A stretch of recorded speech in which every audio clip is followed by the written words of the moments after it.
I mean, one of the fascinating things about this film, Noah, and you talk about this so well in your book, is that, you know, the cast is made up of many, many recent emigres from war-torn Europe, and that, you know, really adds a lot in terms of the emotional valences of the film. But I wondered if you could talk about some of the specific roles that stand out, played by some smaller roles too. Sure, sure. We can just begin with numbers, and I'm a bit numerically challenged, so bear with me. I think I've got this right though by now. That of the 15 credited players, all but three were European born, and the only three who were American born were, of course, Humphrey Bogart, Arthur Dooley Wilson, and Joy Page, who was Jack Warner's stepdaughter, who plays Anina Brandl, the Bulgarian refugee. And of the 75 bit players, nearly every one of them was European, and many of them were refugees, and a number of them followed that refugee trail that is flagged in the opening prologue. That you know, with the Lou Marcel folksy March of Time voiceover that you heard at the beginning of the picture. Don Siegel designed those montages. Don Siegel was head of the montage department at Warner's at the time.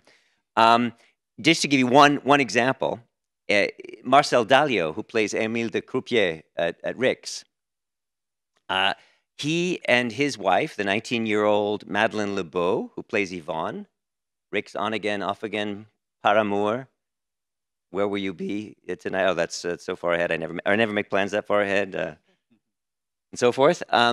They had fled Paris just as the Nazis were marching in. And so they made their way to Marseille, from Marseille to Lisbon, and using forged visas, they boarded a Portuguese freighter to Mexico.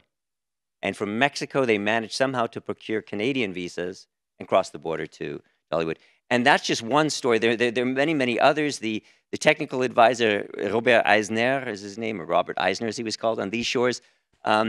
They have an issue, the edition of Paris Soir that's distributed as the Nazis are marching into France. That was an issue of the actual newspaper that he brought with him to America, because he'd gone through. And there are many, many other anecdotes, but we can maybe speak about that later. But I think that you get an idea. So many of these different players had actually narrowly escaped the Nazis. And during the production, Curtiz, and I'm sure that Alec can speak much more to this, but Curtiz was very worried about family members who were stranded there. Yep. S.C. Sakal, who's known more affectionately on these shores as Cuddles, who plays Carl, the jowly waiter, he had family who was stranded. So they were, you know, this was very much a film that spoke to the heart of the director and of many, many of the players. And I mentioned the technical advisor, Robert Eisner, as well.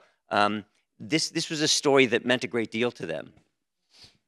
And then you have the irony of people like Conrad Veidt, who was fervently anti-Nazi and married to a Jewish woman, playing, you know, Major Strasser, which was true for many actors who Jewish and anti-Nazi actors who ended up, but were German and spoke German, ended up playing Nazis in Hollywood films. Must have been very strange.